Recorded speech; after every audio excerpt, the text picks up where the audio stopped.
अस्सलाम वालेकुम क्लास। आज हम रिज्यूम करेंगे टॉपिक ट्रीज। इसमें प्रीवियसली हमने हीप सॉर्ट का टॉपिक कवर किया था और आज हमारे पास जो टॉपिक है वो है binary search tree. Binary search tree बहुत सा डिस्क्रिप्टिव टॉपिक है, तो इस पर हम 2 लेक्चर्स करेंगे और इस पर एक हमारे पास लैब भी है। तो इस टॉपिक को थोड़ा ध्यान से अटेंड कीजिएगा, क्योंकि ये टॉपिक पे लैब है एक बात, और दूसरी बात ये टॉपिक थोड़ा सा टेक्निकली एडवांस्ड है। यूँ समझ लीजिए कि आपके कोर्स का सबसे एडवांस टॉपिक ही है बाइनरी सर्च ट्री। ठीक है, एडवांस क्यों है? क्योंकि इसमें हमारे पास इन्वॉल्व हो जाती है लिंक लिस्ट, और लिंक लिस्ट है तो इनडायरेक्टली इसमें पॉइंटर्स भी इन्वॉल्व हो जाते हैं।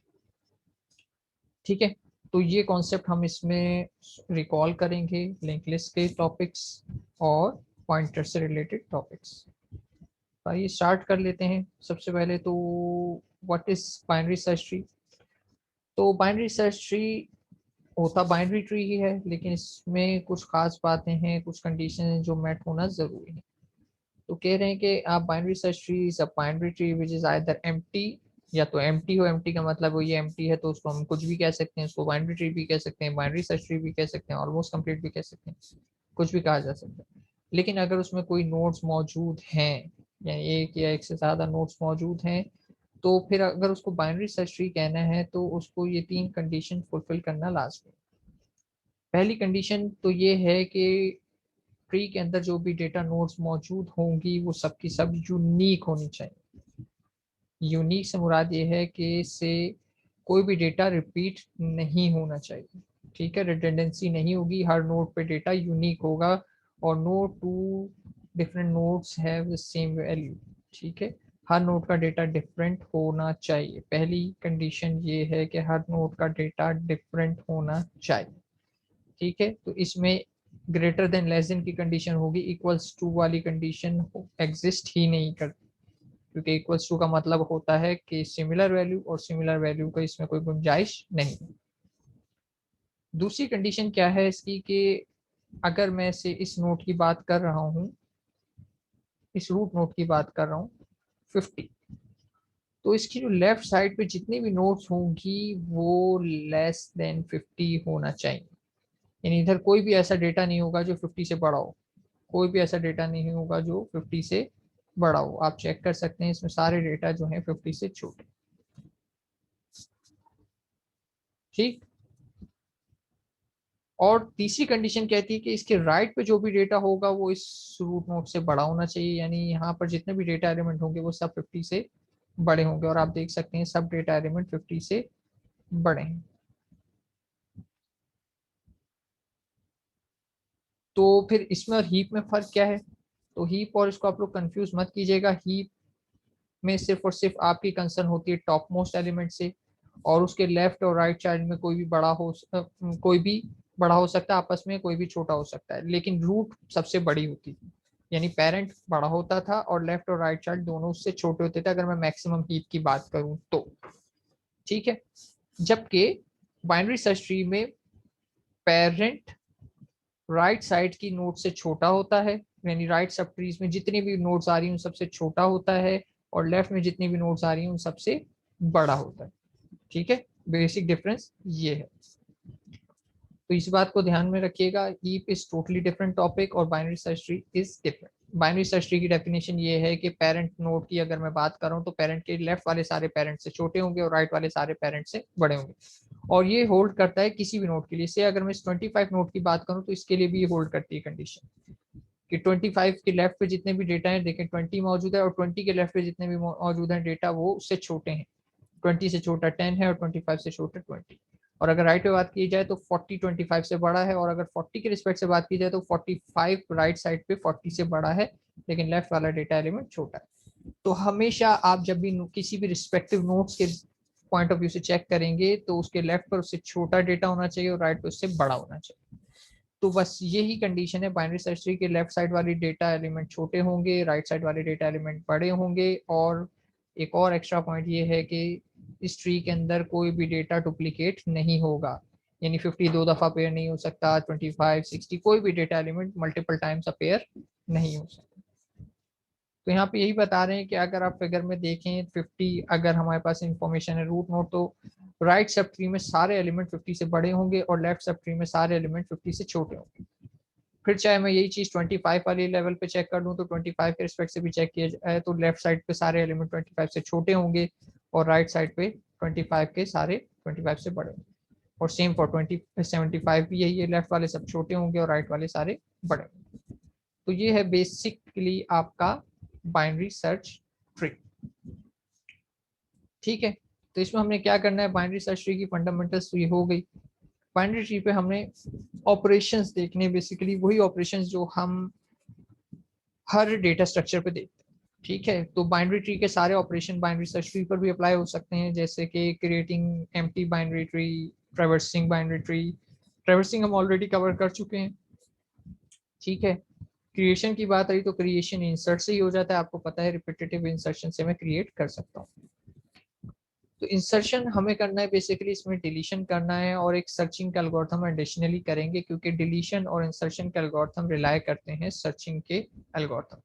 तो यहाँ पे एक एडिशनल एल्गोरिथम हम इम्प्लीमेंट करेंगे सर्चिंग, और इसके अलावा बहुत सारे एल्गोरिथम और भी हो सकते हैं। Determine the total number of node, total number of leaf node, total number of non leaf node, smallest या largest element, find the height of the tree, और बहुत सारी चीजें इसमें की जा सकती हैं। लेकिन ध्यान में रखने वाली बात यह है कि बाइनरी सर्च ट्री पर कोई भी ऑपरेशन आप अप्लाई करें तो बिफोर अप्लाइंग ऑपरेशन और after application of that operation आपका tree still binary search tree ही रहना चाहिए, यानी उसका ऑर्डर खराब ना हो। आपने इस तरीके से उसमें इंसर्शन या डिलीशन करनी है कि आफ्टर दैट डिलीशन या इंसर्शन आपका tree still binary search tree हो, यानी वो सब तीनों कंडीशन होल्ड कर रही हो, यूनिक हो, लेफ्ट वाली नोट सारी छोटी हो और राइट वाली नोट सारी रिस्पेक्टिवली बड़ी हो। ये आपने ध्यान रखना है। ठीक हो गया यहाँ तक? तो ये था बेसिक बाइनरी ट्री। अब इसमें हमारे पास तीन एल्गोरिथम है, सर्चिंग के हैं, इंसर्शन के हैं, डिलीशन के।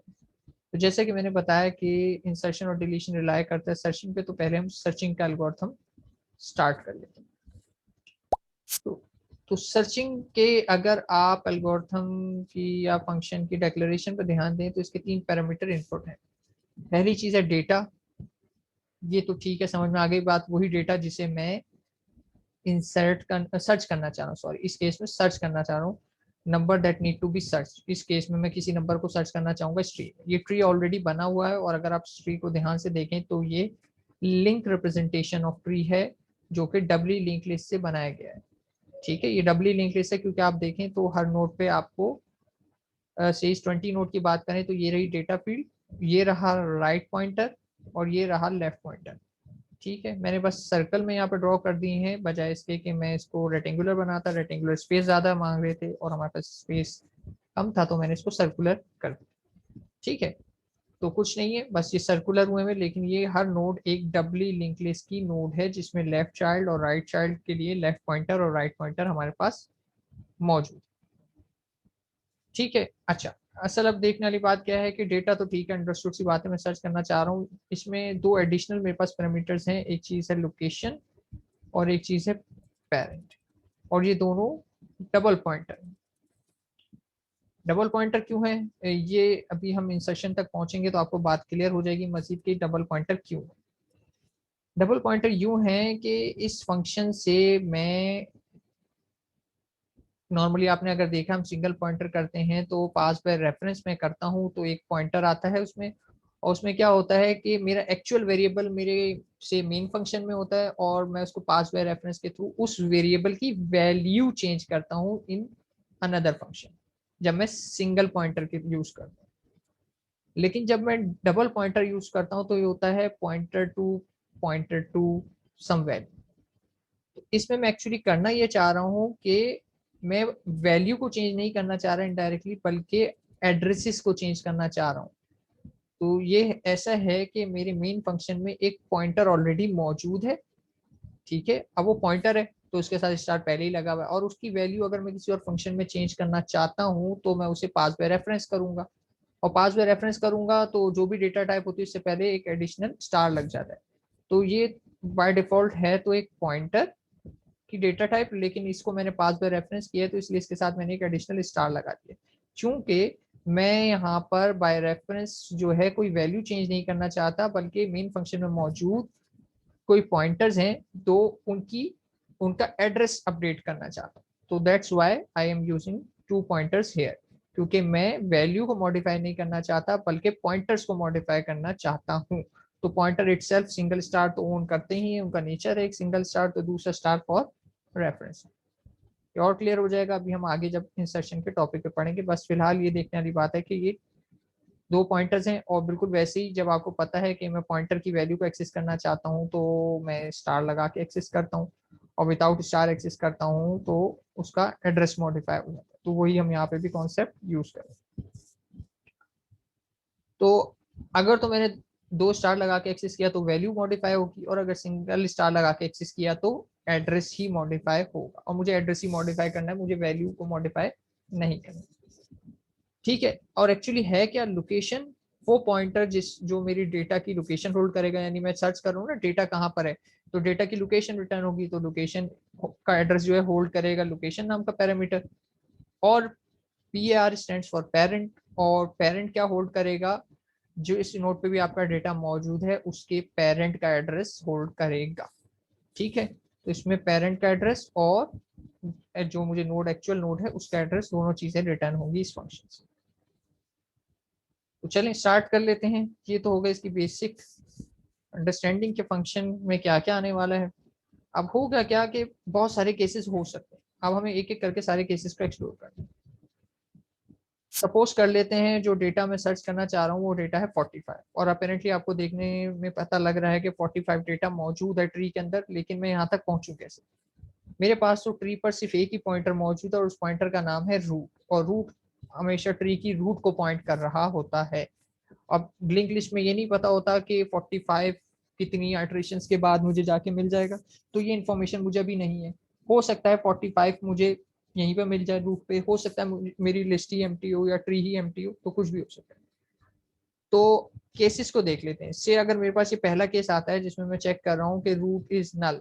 रूट इज नल का मतलब है रूट किसी भी नोड को पॉइंट नहीं कर रही, रूट मेरी नल है, तो इसका मतलब क्या है, रूट नल होने का मतलब है कि मेरा जो है ट्री वो एम्प्टी है।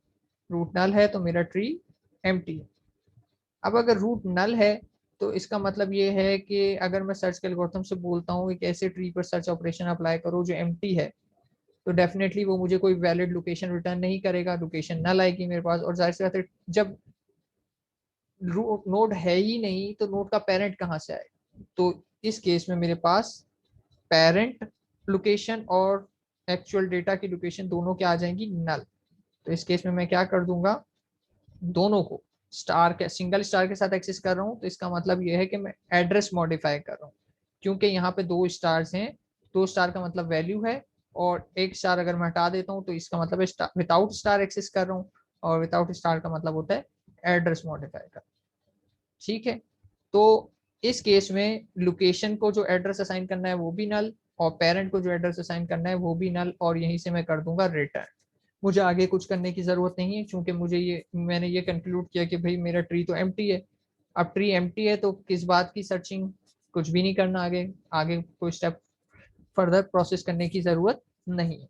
तो ये हो गया केस 1। अगर ट्री एम्प्टी है तो उस केस में मेरी रूट नल होगी, और रूट नल होगी तो मैं लोकेशन और पेरेंट दोनों की जो वैल्यूज रिटर्न कराऊंगा वो क्या रिटर्न होंगी, नल रिटर्न होगी।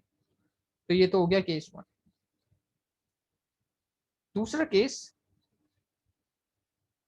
कि मैं जिस एलिमेंट को सर्च कर रहा हूँ वो रूट नोड है, से यही 45 है, यहीं पे 45 मिल जाए, या इसको ऐसे कर लेना, यहीं पे 45 नहीं है, यूँ कह देता हूँ जो इस एलिमेंट को सर्च कर रहा हूँ वो 50 है, जिस एलिमेंट को मैं सर्च कर रहा हूँ वो 50 है, मैं 50 को सर्च करना चाह रहा हूँ। तो मैंने चेक किया कि रूट की इंफॉर्मेशन से मतलब है रूट की ये फील्ड की बात करूँ, लेफ्ट और राइट का मतलब है लेफ्ट चाइल्ड और राइट चाइल्ड, और इन्फॉर्मेशन का मतलब है डेटा। तो मैं चेक कर रहा हूँ कि रूट की इंफॉर्मेशन डेटा के बराबर तो नहीं है। मैंने चेक किया 50 = 50। अब अगर ये बात प्रूफ हो गई कि डेटा रूट पर ही मुझे मिल गया है, तो इसका मतलब है कि जो लोकेशन मुझे रिटर्न करनी है वो क्या होगी, वो रूट ही होगी। तो इसका मतलब ये है कि मैं लोकेशन में रूट को असाइन कर दूंगा, क्योंकि डेटा जिस लोकेशन में मिलता है वही इसमें आ जाती है, और वो लोकेशन क्या है, रूट, तो लोकेशन को मैंने रूट असाइन कर दिया। लेकिन रूट का पेरेंट क्या होगा? रूट तो सबसे पहली नोड होती है, यानी ट्री के सबसे पहली नोड, या यूं कहा जाए कि वो तो होती है पेरेंट ऑफ ऑल ट्री। तो इसका मतलब ये है कि रूट का कोई पेरेंट नहीं होता, रूट का कोई पेरेंट नहीं होता। चूंकि रूट का कोई पेरेंट नहीं होता, तो इसकी पेरेंट वाले पॉइंटर में मैं नल ही सेव करूंगा और करा दूंगा रिटर्न।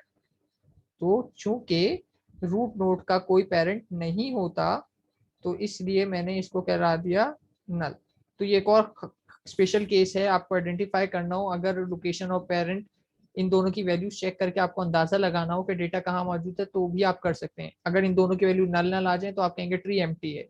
अगर रूट लोकेशन के अंदर कोई वैलिड एड्रेस मौजूद है लेकिन पेरेंट नल है, तो इससे भी आपको ये पता लग जाता है कि ट्री के अंदर सिर्फ और सिर्फ क्या कहना चाहिए, जो सिर्फ और सिर्फ एक नोड नहीं है, आपको जो डेटा मिला है वो आपको रूट पर मिल गया है, यानी data available at root node. तो लोकेशन वैलिड होगी लेकिन पेरेंट नहीं होगा। पेरेंट नहीं है तो सिर्फ एक ऐसी ही नोड ट्री में होती है जिसका पेरेंट नहीं होता, वो है रूट नोड। तो ये सेकंड केस हो गया, अगर आपको डेटा रूट पर ही मिल जाए और आप यहाँ पे भी फिर कर देंगे रिटर्न, यानी अगर ये केस ट्रू हो जाता है तो मैं अपने एल्गोरिथम को फर्दर प्रोसीड नहीं करूंगा और यहीं पर स्टॉप कर दूंगा। ठीक हो गया यहाँ तक? तो ये हो गए दो स्पेशल केसेस हमारे पास के, या तो एम्प्टी ट्री आ जाए या डेटा मुझे पहले ही पोजीशन पर मिल जाए, यानी रूट पर। फिर मेरे पास तीसरा केस ये है कि ये दोनों केसेस फॉल्स हो गए। अब अगर ये दोनों केसेस फॉल्स हो गए, इसका मतलब है डेटा कहीं आगे जाके ट्री में अगले लेवल्स पे मौजूद है, यानी लेवल 1 पे, लेवल 2 पे, 3 पर, तो मुझे वहां पहुंचना है। अब आपको पता है जब लिंक लिस्ट में मुझे आगे ट्रेवर्स करना होता है तो मुझे एडिशनल या टेम्पररी पॉइंटर्स रिक्वायर्ड होते हैं आगे मूव करने के लिए। ठीक है, रिकॉल करें, लिंक लिस्ट में हमने टेम्पररी पॉइंटर लेते थे आगे बढ़ने के लिए, तो यहाँ पे भी हमें कुछ पॉइंटर्स रिक्वायर्ड है।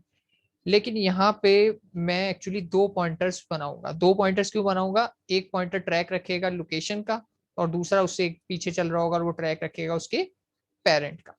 तो यहाँ पे मैं टू पॉइंटर्स क्रिएट करूंगा, creating two pointer, current and parent, current and parent.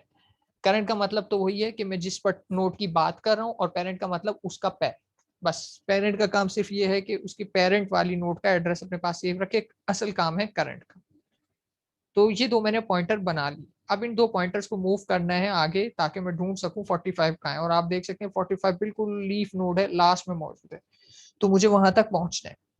तो मैं वहां तक कैसे पहुंचूंगा? तो इसको आगे प्रोसीड करते हैं एल्गोरिथम को। अब मुझे पेरेंट और करंट को कोई लोकेशन असाइन करानी है। तो इनिशियली क्या होगा, चूंकि मुझे पता है रूट पर मेरा डेटा नहीं है, तो रूट को मैं बना दूंगा पेरेंट। ठीक है, तो पेरेंट में तो मैंने रूट की वैल्यू कॉपी कर दी, बिल्कुल वैसे ही जैसे लिंक लिस्ट में मैं टेम्प इक्वल्स टू स्टार्ट कर देता था। तो यहाँ पे स्टार्टिंग पॉइंट है रूट, तो रूट को मैंने असाइन कर दिया पेरेंट को। फिर क्या करूंगा? अब मुझे चेक करना है कि करंट को मैं लेफ्ट वाले सब ट्री में असाइन करूं या राइट वाले में। यानी ये भी तो हो सकता है कि करंट इसको पॉइंट करने लग जाए, इसको भी तो पॉइंट कर सकता है, या हो सकता है करंट इसको पॉइंट करने लग जाए। तो करंट इन दोनों को पॉइंट कर सकता है, पेरेंट तो ये है। लेकिन अब मुझे ये डिसाइड करना है कि जो डेटा मैं ढूंढ रहा हूँ 45, वो लेफ्ट सब ट्री में मिलेगा मुझे या राइट सब ट्री में मिलेगा। ठीक, तो ये बड़ा आसान सा है। अभी थोड़ी देर पहले मैंने बताया था कि अगर बाइनरी सर्च ट्री है तो जो उसके लेफ्ट साइड वाला डेटा होगा वो रूट पेरेंट से छोटा होगा, राइट साइड वाला डेटा जो है पेरेंट से बड़ा होगा। तो अगर मैं पेरेंट का डेटा से कंपेयर करा लूं अपने डेटा को जिसको मैं ढूंढ रहा हूं, यानी 45 को अगर मैं रूट से कंपेयर कराता हूं, तो पता लगता है 45 इज लेस देन 50। मुझे ये बात पता लगती है ना, 45 इज लेस देन 50। तो 45 चूंकि, मैं यहाँ पे चेक करवा देता हूँ कि 45 जिस डेटा को मैं ढूंढ रहा हूँ वो है लेस देन मेरी रूट का डेटा, रूट की इंफॉर्मेशन यानी इस 50 से लेस देन है, तो वो लेस देन 50 है। तो मैं क्या करूंगा? अंडरस्टूड सी बात है, मैं राइट साइड पे नहीं जाऊंगा, राइट साइड पे जाने का कोई फायदा नहीं है, क्योंकि 45 मुझे अगर मिलेगा तो वो लेफ्ट वाले ट्री में मिलेगा। तो लेफ्ट वाले में मिलेगा, तो इसलिए मैंने ये कंडीशन चेक करी कि अगर डेटा की वैल्यू लेस देन रूट की इंफॉर्मेशन है, यानी इधर मैं यही चेक कर रहा हूँ कि 45 इज लेस देन 50, मैं यहाँ पे यही चीज चेक कर रहा हूँ। तो ये कंडीशन आप देख रहे हैं ट्रू होती है। तो अगर ये ट्रू हो जाती है तो इसका मतलब ये है कि करंट जो है रूट के लेफ्ट चाइल्ड को पॉइंट करेगा, रूट के लेफ्ट चाइल्ड को पॉइंट करेगा, तो ये रूट के लेफ्ट चाइल्ड को पॉइंट करेगा। लेकिन अगर ग्रेटर होगा तो ये रूट के राइट चाइल्ड को पॉइंट कर देगा। तो ये मुझे करना है, अगर छोटा आता है तो लेफ्ट चाइल्ड और बड़ा आता है तो राइट चाइल्ड। उसको मैं क्लीन कर देता हूँ। तो चूंकि फिलहाल हमारा रिजल्ट छोटा आ रहा है तो करंट किसको पॉइंट करने लग जाएगा, लेफ्ट चाइल्ड को पॉइंट करने लग जाएगा। तो करंट को उसकी इनिशियल वैल्यू मिल गई। पेरेंट तो ऑब्वियस था, अब करंट को डिसाइड करना था कि वो लेफ्ट वाले सब ट्री में चेकिंग करे या राइट वाले में करे। तो मैंने बड़ी सिंपल सी कंडीशन से ये बात पता लगा ली कि लेफ्ट में जाना चाहिए, क्योंकि जो डेटा मैं ढूंढ रहा हूँ वो मेरे पेरेंट के डेटा से छोटा है। तो अब क्या करूं, अब मुझे लूप लगानी है और लूप में सिंपली क्या करना है, करंट को भी आगे बढ़ाते रहना है और पेरेंट को भी आगे बढ़ाते रहना है, बिल्कुल वैसे ही जैसे टेम्प और प्रीवियस को हम करते थे। तो हमेशा मैं क्या करूंगा कि पेरेंट को करंट की लोकेशन पे ले आऊंगा और करंट को अपडेट कर दूंगा। तो हमेशा क्या करूंगा, एक लूप लगाऊंगा, ठीक है। और लूप कब तक चलेगी, जब तक कि करंट की वैल्यू नल ना हो जाए, बिल्कुल वैसे ही जैसे लिंक लिस्ट में टेम्प की वैल्यू नल ना हो जाए, यानी बिल्कुल एंड पे ना पहुंच जाऊं, आखिरी नोड तक ना पहुंच जाऊं, तब तक ये लूप चलती रहे। और लूप में सिर्फ ये चेक कर रहा हूँ कि अगर डेटा मैच हो जाए किसी भी करंट की इंफॉर्मेशन से, यानी मुझे मिल जाए, इसका मतलब ये है कि अगर डेटा से 45 किसी नोड के डेटा से मैच हो जाता है, 45 इक्वल्स टू किसी भी नोड के डेटा से इक्वल हो जाता है, यानी 45 ही आ जाता है यहाँ पर, तो ये वाला केस ट्रू हो जाएगा। यानी फिर उस केस में मैं लोकेशन में करंट असाइन कर दूंगा और पेरेंट में उसका जो भी पेरेंट होगा, यानी इन दोनों के एड्रेसेस असाइन हो जाएंगे। लेकिन ये तब होंगे जब मुझे रिजल्ट मिल जाएगा, यानी रिजल्ट फाउंड होगा, यानी सक्सेस मिलेगी। 45 अगर मिल जाएगा तो ये होगा, नहीं मिलेगा तो मैं क्या करता रहूंगा, नहीं मिलेगा तो मैं कंटिन्यूसली आगे बढ़ता रहूंगा। तो फिलहाल मैं इसको हटा देता हूँ, अभी इस केस पे नहीं आते हम। तो ये कंडीशन तो अभी होगी फॉल्स, क्योंकि अगर मैं चेक करता हूँ यहाँ पर, तो इस वक्त करंट है 25, करंट की इंफॉर्मेशन है 25 और 25 इज नॉट इक्वल्स टू 45। तो इसका मतलब है अभी कुछ भी नहीं होगा और मैं आगे बढ़ता हूँ। और आगे कैसे बढ़ूंगा, मैंने जैसे कि बताया कि पेरेंट हमेशा करंट की जगह ले लेगा और करंट अपने आप को अपडेट करेगा, वही कंडीशन लगाते हुए कि लेफ्ट पे जाऊं या राइट पे जाऊं। तो यहाँ पे अगर आप देखें, पेरेंट ने सिंपली करंट की जगह ले ली, पेरेंट इक्वल्स टू करंट लिख दिया मैंने, कोई इतना मुश्किल स्टेप नहीं है, करंट वाली जगह पे पेरेंट आ गया।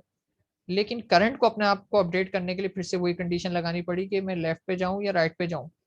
तो करंट ने फिर वही केस चेक किया कि भाई मैं इस वक्त जहां पर मौजूद हूँ और जिस डेटा को मैं ढूंढ रहा हूँ वो उस डेटा से बड़ा है या छोटा है। तो मैंने चेक किया भाई 45 जो है, चूंकि करंट इससे पहले मौजूद था 25 वाली जगह पे, तो पता लगा 45 ग्रेटर है 25 से। चूंकि 45 ग्रेटर था 25 से, तो मेरा करंट राइट चाइल्ड पे चला गया, लेफ्ट पर नहीं गया। तो मेरा करंट जो है लेफ्ट के बजाय राइट चाइल्ड पे चला गया। अगर डेटा से मैं ढूंढ रहा होता 20 तो ये लेफ्ट पे चला जाता, या अगर मैं डेटा ढूंढ रहा होता से 15 भी ढूंढ रहा होता जो कि मेरे ट्री के अंदर नहीं है, तब भी ये लेफ्ट पे चला जाता, क्योंकि 15 इज लेस देन 25। तो फिलहाल ऐसा नहीं हुआ, मुझे पता लगा कि भाई मेरा डेटा राइट साइड पे मिलेगा, क्योंकि डेटा जो है 25 से बड़ा है। तो ये मैं यहाँ पे आ गया। फिर उसके बाद क्या हुआ, अब करंट मेरा यहाँ मौजूद है। मैंने चेक किया कि करंट की वैल्यू नल हो गई है, नहीं, करंट की वैल्यू नल तो नहीं हुई। तो लूप एक और दफा चलेगी। मैंने स्टेप ए पर आया हूँ, चेक किया क्या करंट पे जो डेटा है वो मेरा डेटा के बराबर है, नहीं, डेटा तो मेरा 45 है और करंट की जो इन्फॉर्मेशन है वो है 40। तो 40 इज नॉट इक्वल्स टू 45। तो स्टिल ये केस नहीं होगा, तो फिर मैं बी पर आऊंगा। बी में क्या करना है, फिर से मैं क्या करूंगा, पेरेंट को करंट पे ले आऊंगा और करंट को डिसाइड करूंगा कि कहाँ जाना है, लेफ्ट पे जाना चाहिए या राइट पे जाना चाहिए, डिपेंडिंग कि 45 इज ग्रेटर देन 40 और लेस देन 40। तो फिर एक और स्टेप आगे बढ़ेगा और मैं पेरेंट को करूंगा अपडेट और करंट को भी कर दूंगा अपडेट। पेरेंट ने करंट की जगह ले ली और करंट फिर से राइट पे ही चला गया, क्योंकि स्टिल 45 इज ग्रेटर देन 40, 25 से भी बड़ा था, 40 से भी बड़ा है, तो मैं इस तरफ चला गया। और फिर मैंने दोबारा से कंडीशन चेक करी। अब मैं दोबारा से इसे क्लियर कर देता हूँ। मैंने कंडीशन चेक करी, क्या करंट के अंदर नल है, नहीं, करंट के अंदर स्टिल नल नहीं है, करंट के अंदर एक वैलिड नोड मौजूद है। फिर मैंने चेक किया क्या ये वाला केस ये ट्रू तो नहीं हो रहा, मैंने चेक किया 45 जो कि मेरा एक्चुअल डेटा है मैं ढूंढ रहा हूँ, और करंट की इंफॉर्मेशन को चेक किया जाए तो ये भी है 45, तो करंट की इंफॉर्मेशन भी है 45। तो इस केस में क्या हुआ, मेरी ये कंडीशन ए जो है ट्रू हो गई।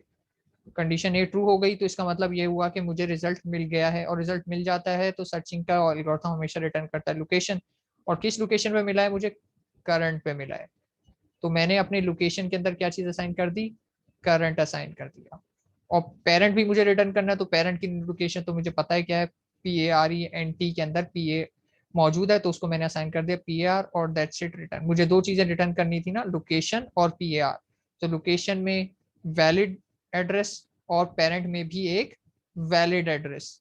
तो अगर दोनों के अंदर वैलिड एड्रेस आते हैं तो सर्च के एल्गोरिथम को अगर एग्जीक्यूट करें और करंट में भी वैलिड एड्रेस आए और पेरेंट में भी वैलिड एड्रेस आए, तो इसका मतलब होता है कि आपको डेटा फाउंड यानी सर्च रिजल्ट सक्सेसफुल रहा और डेटा मिल गया है।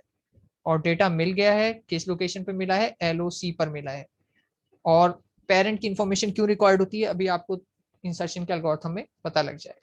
तो ये है सक्सेस का केस, जब लोकेशन में भी वैलिड एड्रेस है और पेरेंट में भी वैलिड एड्रेस मौजूद है। तो मेरा एल्गोरिथम यहाँ से रिटर्न हो जाएगा, मजीद आगे के स्टेप्स फॉलो नहीं करेगा। लेकिन अगर से नहीं होता, मैं कहता हूँ कि मैं जो डेटा ढूंढ रहा था वो 45 नहीं बल्कि इससे 45 ढूंढ रहा था, इधर 46 निकला है सपोज, तो उस केस में क्या होगा, ये कंडीशन फॉल्स हो जाएगी। और ये कंडीशन फॉल्स हो जाएगी तो मैं रिटर्न नहीं कर पाऊंगा, रिटर्न नहीं करूंगा तो फिर मुझे इस एल्गोरिथम में कुछ ना कुछ तो एवेंचुअली रिटर्न कराना है। तो उस केस में मैं क्या रिटर्न करा दूंगा, यहाँ पे कोई स्टेप हुआ है परफॉर्म तो मुझे दिखाई नहीं दे रहा। अच्छा ये है, ठीक है। तो इन केस अगर स्टेप 5 से मुझे रिजल्ट नहीं मिलता तो अच्छा ये कलर कोड हो गया होगा ना, ये इस वक्त ट्रू, चूंकि राइट चाइल्ड पे मुझे डेटा मिल गया तो मैंने यहाँ पे कंक्लूड कर दिया। लेकिन अगर यहाँ पे नहीं मिलता है तो उस केस में मुझे पेरेंट PR और LOC में कुछ ना कुछ असाइन करना है। तो उस केस में पेरेंट में मैं PAR रिटर्न करा दूंगा और लोकेशन में मैं नल रिटर्न करा दूंगा in case element not found. ठीक है, अगर एलिमेंट नहीं मिलेगा तो मैं लोकेशन में क्या रिटर्न करा दूंगा, लोकेशन में मैं रिटर्न करा दूंगा नल, लेकिन उसका कोई ना कोई वैलिड पेरेंट होगा। तो मेरे पास दो पॉइंटर्स हैं और इनकी चार पॉसिबिलिटीज आ गई हैं। क्या क्या पॉसिबिलिटीज आई हैं इसको थोड़ा सा रिकॉल कर लेता हूं मैं साइड पे, कि अगर मेरे पास से LOC LOC जो है वो भी नल आ जाता है, ठीक है, और PAR भी नल आ जाता है। तो इसका मतलब क्या है, इसका मतलब ये है कि अच्छा थोड़ी सी मुझे जगह चाहिए तो मैं ऐसे काम करता हूँ, स्लाइड को व्हाइट बोर्ड पे ले आता हूँ।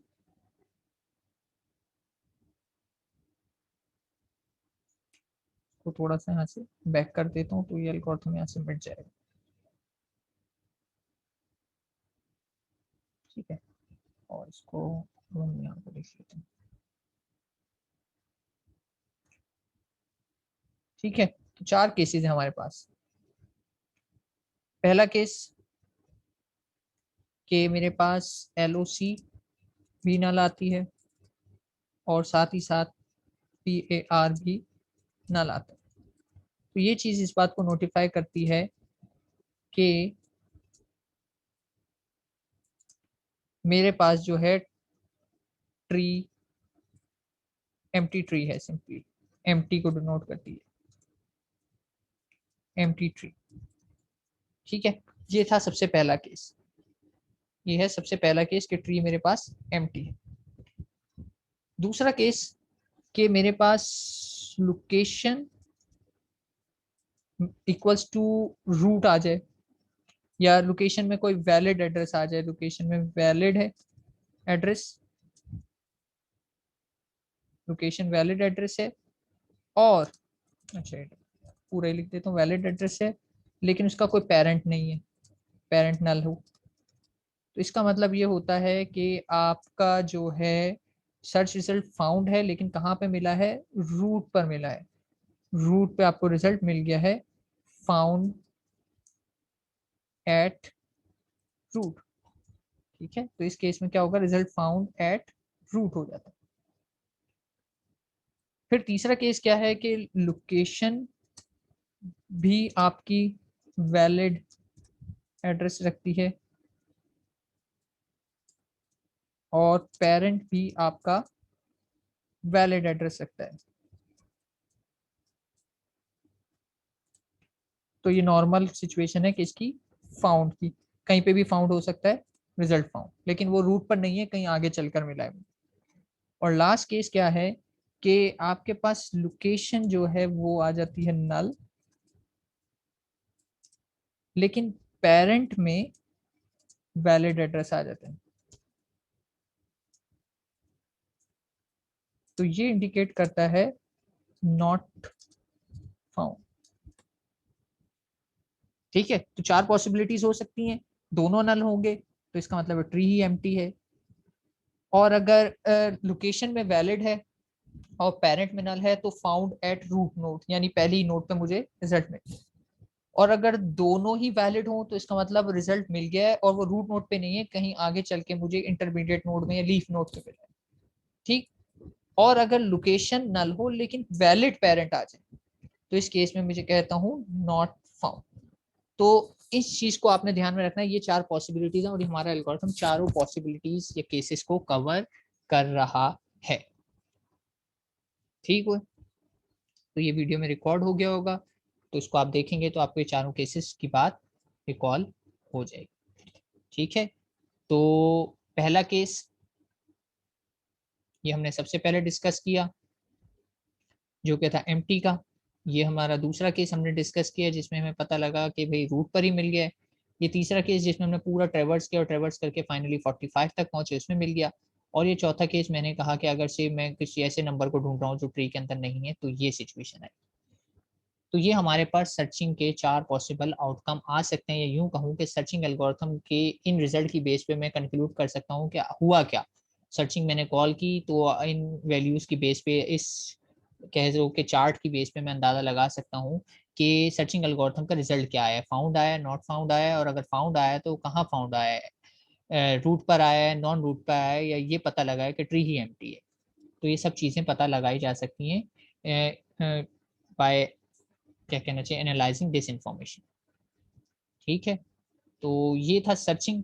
मुझे अंदाज़ा थोड़ा सा कॉम्प्लिकेटेड लग रहा होगा और कॉम्प्लिकेटेड है, लेकिन इसकी वीडियो रिकॉर्ड हो रही है, बार बार देखिएगा और उम्मीद करते हैं कि जब हम लैब में पहुंचेंगे तो ये और मज़ीद क्लियर हो जाएगा।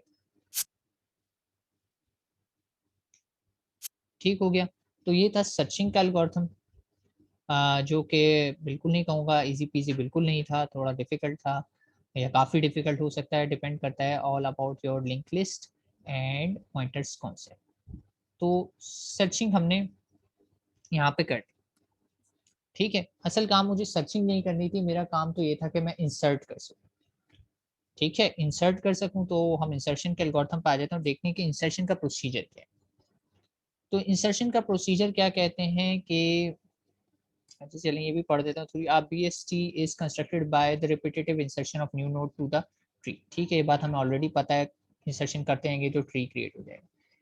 Inserting a node into a tree is achieved by performing two separate operation। दो ऑपरेशन की बेस आप फॉलो करेंगे तो हो जाएंगे। The tree must be searched to determine whether the node is to be inserted, where the node is to be inserted, then the node is inserted। तो पहले तो आपको ये फाइंड आउट करना पड़ता है ट्री में कि आपने जो नोड इंसर्ट करनी है उसकी करेक्ट पोजीशन क्या है या प्लेस क्या बनता है।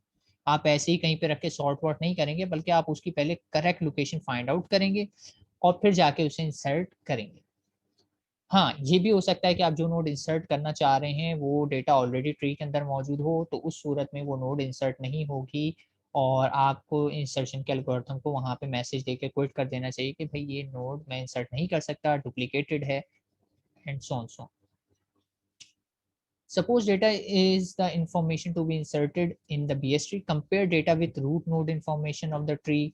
और वही वाली बात है कि अगर डेटा जो आप इंसर्ट करना चाह रहे हैं वो डेटा क्या कहना चाहिए लेस देन है, तो आप लेफ्ट सब ट्री को प्रोसेस करेंगे, और ग्रेटर देन है तो राइट सब ट्री को प्रोसेस करेंगे, और ये रिपीटेडली आप स्टेप्स करते रहेंगे जब तक कि आप एक एम्प्टी सब ट्री पर ना पहुंच जाएं, यानी आप कहीं ना कहीं ऐसी जगह पहुंच जाएं कि एम्प्टी जगह मिल जाए, खाली प्लेस मिल जाए, क्योंकि खाली प्लेस होना जरूरी है नया एलिमेंट इंसर्ट करने।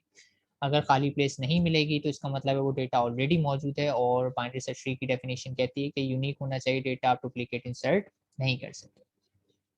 ठीक है, तो अगर आपको एम्प्टी प्लेस मिल जाता है, ट्रेवर्सिंग करते करते लेफ्ट में जाएं या राइट में, सही जगह पे पहुंचने के बाद आप उस जगह पर इंसर्ट करें। सिंटेक्स बहुत सिंपल सा है, इंसर्ट को सिर्फ मैं डेटा पास करता हूँ और बाकी काम इंसर्ट खुद कर लेता हूँ।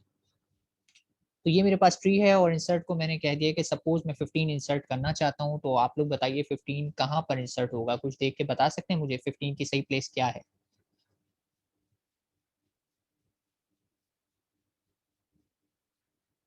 जी क्लास, एनीवन? 15 अगर मैं स्ट्रीम में इंसर्ट करता हूँ तो आपका क्या ख्याल है, according to binary search tree definition से कहाँ आना चाहिए?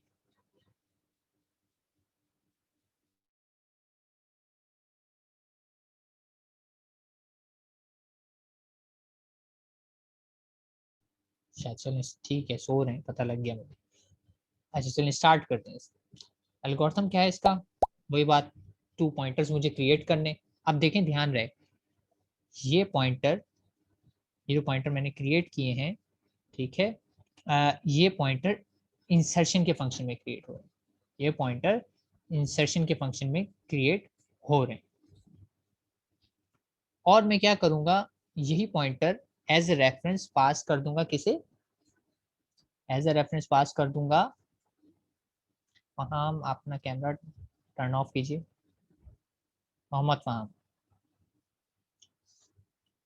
तो मैं यही दो पॉइंटर सर्च के एल्गोरिथम को पास कर दूँ, तो सर्च को मैं डेटा भी पास कर दूंगा। ठीक है, डेटा इज 15, यही था ना सर्च का हमारे पास सिंटेक्स।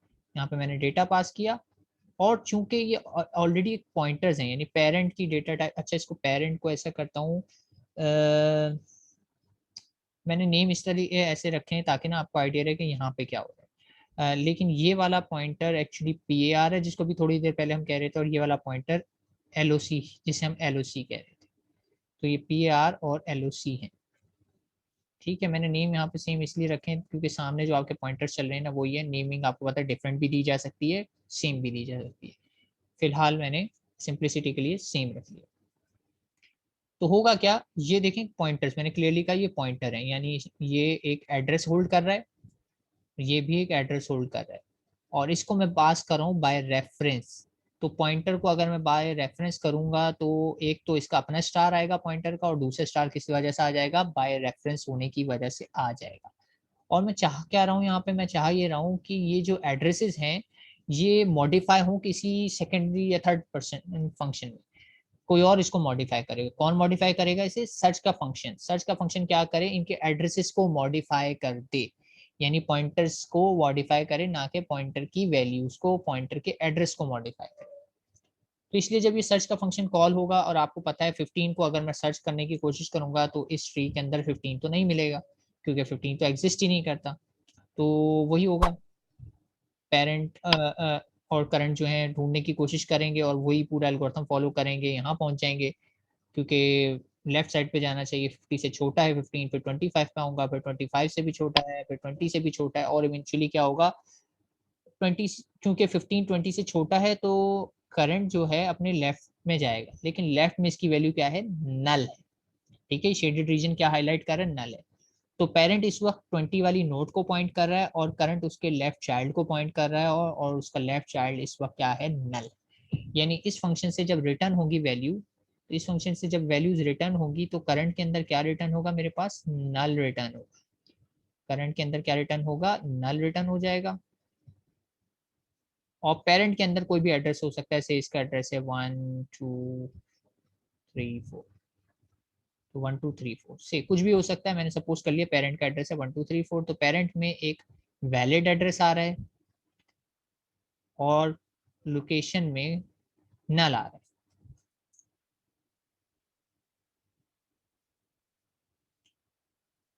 ठीक है, ठीक है पाम। तो अब ये वो वाला केस है कि मैंने अभी पीछे आपसे 4 केसेस डिस्कस किए। तो 4 केसेस में ये कौन सा केस है, आप बताएंगे मुझे कि कौन सा है? एम्प्टी वाला है, रूट वाला है, फाउंड वाला है या नॉट फाउंड वाला है? कौन सा केस है ये कि अगर करंट के अंदर नल मौजूद हो और पेरेंट के अंदर वैलिड एड्रेस मौजूद हो तो मैं इससे क्या कंक्लूड करूं? एलिमेंट फाउंड और नॉट फाउंड? वैसे तो ऑब्वियस ही है, आप लोग सामने देख सकते हैं कि एलिमेंट है ही नहीं तो नॉट फाउंड ही आएगा। ठीक है, अगर फाउंड होता तो करंट के अंदर वैलिड लोकेशन होती, यहाँ पे वैलिड लोकेशन नहीं है। तो ये केस इस बात की तरफ इशारा कर रहा है कि इस ट्री के अंदर एलिमेंट एग्जिस्ट नहीं करता जो आप अभी इसमें इंसर्ट करना चाह रहे हैं, और साथ ही साथ इसने जहां पे इंसर्ट करना है वो लोकेशन भी ढूंढ ली है।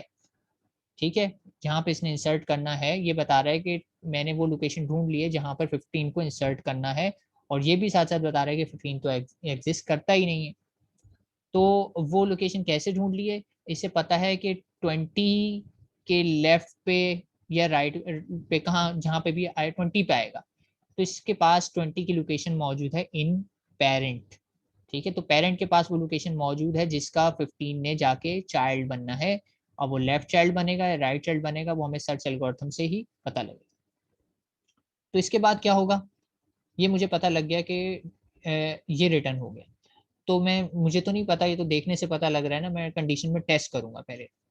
कंडीशन में टेस्ट करूंगा कि अगर करंट की वैल्यू नल नहीं आती, यानी करंट के अंदर कोई भी वैलिड वैल्यू आ जाती है, तो इसका मतलब तो ये हो गया कि जो डेटा मैं इंसर्ट करना चाह रहा हूँ वो ऑलरेडी मेरे ट्री के अंदर मौजूद है, और ऑलरेडी ट्री के अंदर मौजूद है तो मैं उसको इंसर्ट नहीं कर सकता। तो मैसेज दे दूंगा data already exist in the tree, और यहीं पे मेरा एल्गोरिथम मैं कर दूंगा रिटर्न, मैं इसमें मजीद इंसर्ट नहीं कर सकता। ठीक है, क्योंकि डेटा डुप्लीकेट है, मैं इसमें इंसर्ट नहीं कर सकता अगर करंट की वैल्यू नल नहीं आती, यानी सर्च का रिजल्ट सक्सेस हो जाता है। तो इंसर्शन में सर्च का रिजल्ट लाजमी नॉट फाउंड या फेल होना चाहिए। अच्छा जी, अगर ये हो गया तो यहीं पे क्विट हो जाएगा, लेकिन ये ना हुआ तो फिर मैं एक नई नोड क्रिएट करूँ, क्योंकि अब अंडरस्टूड सी बात है ना, नोड एग्जिस्ट नहीं करती, तो मैंने नई नोड क्रिएट कर ली। नई नोड क्रिएट की तो नई नोड की इंफॉर्मेशन में मुझे डेटा इंसर्ट करना है, तो नई नोड की इंफॉर्मेशन में डेटा आ गया, new node information equal to data. और नई नोड के लेफ्ट और राइट में मुझे क्या करना है, नल करना है, ये भी कर दिया। ऐसे ही है ना, नई नोड बनाते थे, याद करें आप लोग, हम एंड में जब जाके इंसर्ट करते थे तो न्यू नोड में डेटा डालते थे, उसके नेक्स्ट पॉइंटर्स में नल कर देते। तो इसमें इसके दो पॉइंटर्स हैं, लेफ्ट और राइट, तो दोनों में क्या कर दिया, नल कर दिया। आगे का स्टेप क्या होगा, मुझे अब इस नोड को लिंक करना है ट्री के साथ। तो ट्री के साथ लिंक करने के लिए क्या करना पड़ेगा, मुझे चेक करना पड़ेगा कि ये जो 15 नंबर है पेरेंट से बड़ा है या छोटा है। क्योंकि बड़ा होगा तो मैं इसको राइट सब ट्री में लगा दूंगा, छोटा होगा तो इसको मैं लेफ्ट में लगा दूंगा। देखने से तो मुझे पता लग रहा है, लेकिन कंप्यूटर तो कंपैरिजन से पता लगाता है। अच्छा, एक और बात, मैंने यहाँ पे भी चेक कर लिया कि अगर पेरेंट भी नल हुआ तो, क्योंकि ये पॉसिबिलिटी तो हो सकती है ना कि लोकेशन के साथ साथ पेरेंट भी नल हो। अगर पेरेंट भी नल है तो इसका मतलब ट्री एम्प्टी था, और अगर ट्री एम्प्टी था तो ये जो नोड नई मैंने अभी बनाई है इसको कहाँ इंसर्ट होना चाहिए, इस नोड को रूट नोड बनना चाहिए, पहली नोड है, क्योंकि ट्री एम्प्टी है तो यही नोड मेरी पहली नोड बन जाएगी। तो उस केस में स्पेशल केस आ गया, अगर पेरेंट भी नल आ जाएगा तो मैं न्यू नोड को रूट के साथ ही कनेक्ट कर दूंगा। लेकिन फिलहाल मेरे पास ये वाला केस नहीं है, ये वाला केस नहीं है, तो इसका मतलब ट्री में एक से ज्यादा नोड्स मौजूद हैं, तो मुझे डिसाइड करना है कि इस नोड को लेफ्ट साइड पे लगाऊं पेरेंट के या राइट साइड पे। तो वही बड़ा सिंपल सा कंपैरिजन मैंने चेक कर लिया, 20 को कंपेयर करा लिया 15 से, छोटा है या बड़ा है। तो चूंकि 15 इज, यहाँ पे मैंने चेक कराया डेटा मेरा 15 था, 15 इज लेस देन पेरेंट की इंफॉर्मेशन है 20, तो चूंकि ये लेस है तो लेस होने का मतलब है ये लेफ्ट पे जाना चाहिए। तो पेरेंट के लेफ्ट चाइल्ड पे मैं क्या लगा दूंगा, लेफ्ट चाइल्ड पॉइंटर है, इससे मैं कनेक्ट कर दूंगा 15 को। और कैसे कनेक्ट होगा, सिंपली ये कैरो निकलेगा और इधर आ जाएगा।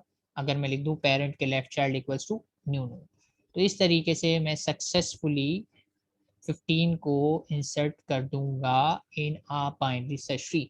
लेकिन अगर ये 15 के बजाय से 22 होता या 20 से कोई भी बड़ा नंबर होता लेकिन लेस देन 25, क्योंकि 25 ऊपर लगा हुआ है, तो 25 से छोटा लेकिन 20 से बड़ा, या 25 20 के दरमियान में कोई भी नंबर होता तो वो राइट साइड पे लग जाता, क्योंकि फिर लेफ्ट वाली कंडीशन ट्रू नहीं होती बल्कि राइट वाली ट्रू हो जाती। तो इस तरह क्या हुआ, इसने इंसर्ट कर दिया लेफ्ट साइड पे, और इस यूं ये इंसर्शन का एल्गोरिथम सक्सेसफुली एग्जीक्यूट हो गया और इसने पूरे एग्जीक्यूशन के बाद उस डेटा एलिमेंट को जो लिस्ट में ट्री में मौजूद नहीं थी उसे सक्सेसफुली इंसर्ट कर दिया। तो ये सिर्फ मैंने क्लैरिटी के लिए रिमूव किए हैं, ठीक है। ये अगर मैंने फ्री करा दिए तो मसला हो जाएगा, फ्री कराने में मेरी 20 और 15 वाली नोट डी एलोकेट हो जाएंगी। तो डी एलोकेट नहीं करना, सिर्फ मैंने क्लैरिटी के लिए यहाँ से इन पॉइंटर्स को हटा दिया ताकि आप देख सकें कि अब बिग पिक्चर हमारे ट्री की क्या है। तो इसमें एक नई नोड इंसर्ट हो गई है जो कि जिसकी सही जगह बनती थी 20 का लेफ्ट चाइल्ड, तो ये वहां जाके इंसर्ट, ठीक है। तो ये था हमारे पास इंसर्शन का एल्गोरिथम जिसने यूज किया सर्चिंग का एल्गोरिथम। तो इंसर्शन इटसेल्फ इतना मुश्किल नहीं है, सर्चिंग अगर समझ में आ जाए तो यहाँ तक ही था मेरे पास लेक्चर। अगर आप लोगों को कोई क्यूरी है तो आप लोग पूछ सकते हैं।